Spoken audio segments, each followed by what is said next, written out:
Today's video, ito ang inyong Ate Sally at sa muli, tayo ay sasagot sa mga katanungan ng mga inbox ng mga kamag-anakan ko at mga kaibigan na nangungumusta sa akin sa Pilipinas.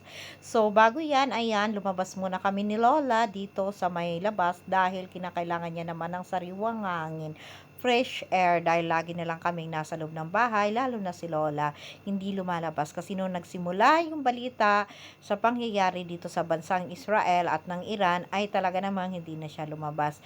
Dito nga pala sa may tabi ng kalsada, kung nakikita nyo, iilan lang yung mga tao o mga sasakyan na dumadaan dahil takot po sila at syempre kung may mga bus naman ay wala pong laman. Kung dati si Lola ay nagrereklamo dahil ang ingay-ingay ng mga dumadaang sasakyan dito sa amin, ngayon naman ang tanong ni Lola, bakit wala daw sasakyan? Syempre ang sagot ko, kasi nga ngayong araw yung sinabi ng balita na magsisimula ang Iran at ang ibang bansa. Kaya ito, kinakailangan natin na mag-stay sa bahay. Kailangan lang natin lumanghap ng kaunting hangin kasi sayang naman. Kailangan namin ng fresh air bago mag-stay sa loob ng bahay. At ito na nga, sabi ko kay Lola, tara na, pasok na tayo kasi kung napapansin mo ka, kung saan namang tao. Tsaka ito, kinuha ko na rin nga itong mga damit naming tuyo at sinampay ko na rin yung aking nilabhan kasi aalis po ako, pupunta ako sa may butika dahil kailangan kong bumili ng mga kinakulang pa naming mga gamot ni Lola. Kailangan ay handa talaga ako at inilagay ko na rin yan sa may bag at doon ko napansin na kulang. At dito nga pala, Diyos ko, narinig ko ang ingay-ingay ng aming taas. Siyempre, alam nyo na kung ano yun.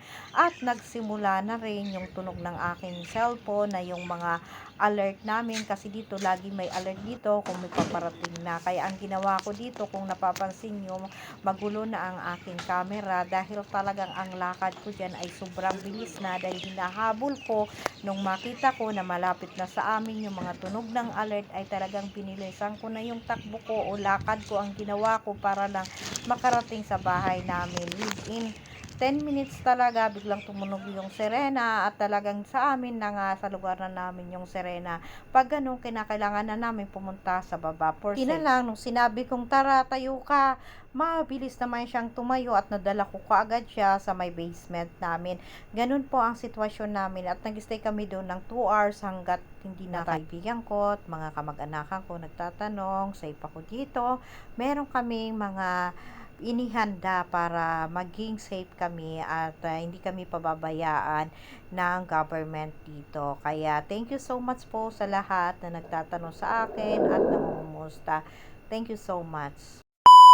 Dito sa labas ng aming bahay, ayan, nakaupo kami dito sa may dito sa may daycare center pero walang pasok. So eto, kapi-kapi kami dito, pahangin na kaunti bago magluto ng pananghalian. So, ayan po kami ni Lola. Ayan si Lola. Ay, wala pala si Lola. Diyan pala. Mali yung aking ayan, si Lola. Kasama ko.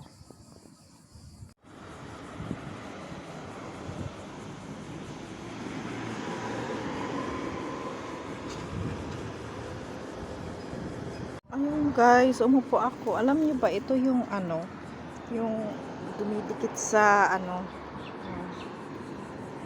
meron pala nito dito, hindi ko alam. Meron pala nito. Hindi ko to alam. Meron pala nito, ayan. Napaupo lang ako dito, guys. Meron pala.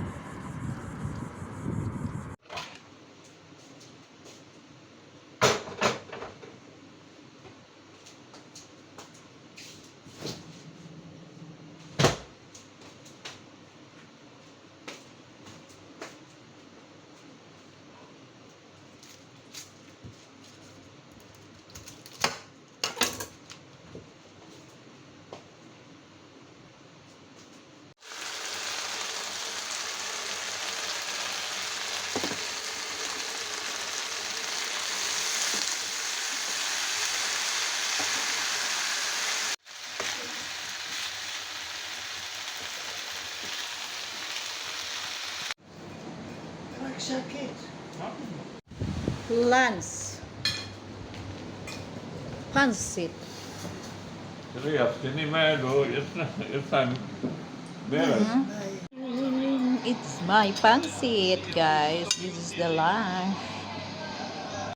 So, ayan. Nandito po kami ngayon sa dating posisyon na pinupuntahan namin ni Ima. Upuan lang naman namin to. So, ayan. Wala pong katao-tao. Martes, pero parang napakatahimik. Walang masyadong sasakyan. Ayan. Grabe, no? Ang ano ng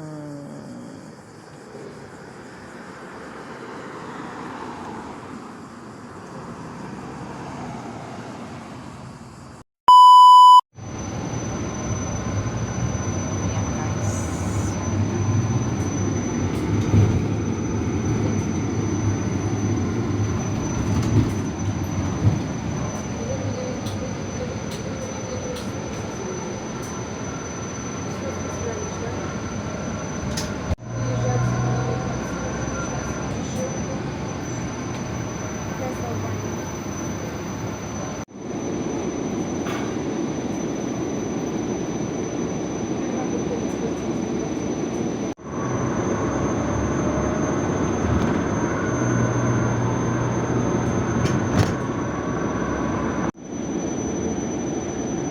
Я же спросила, что делать. Сказала, что было сюда.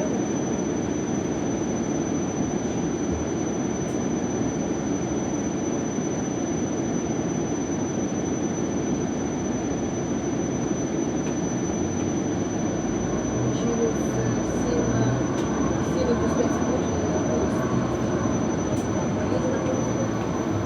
Ayan, napagod din kami dito. Tinanggal muna namin tong pinto. Kanina, guys, hindi ko na siya na-videohan. Hindi ko na siya na-videohan kasi mabigat tong binitbit namin eh. Natapon na rin namin sa wakas. O, diba? So, sacrifice lang talaga para maitapon namin.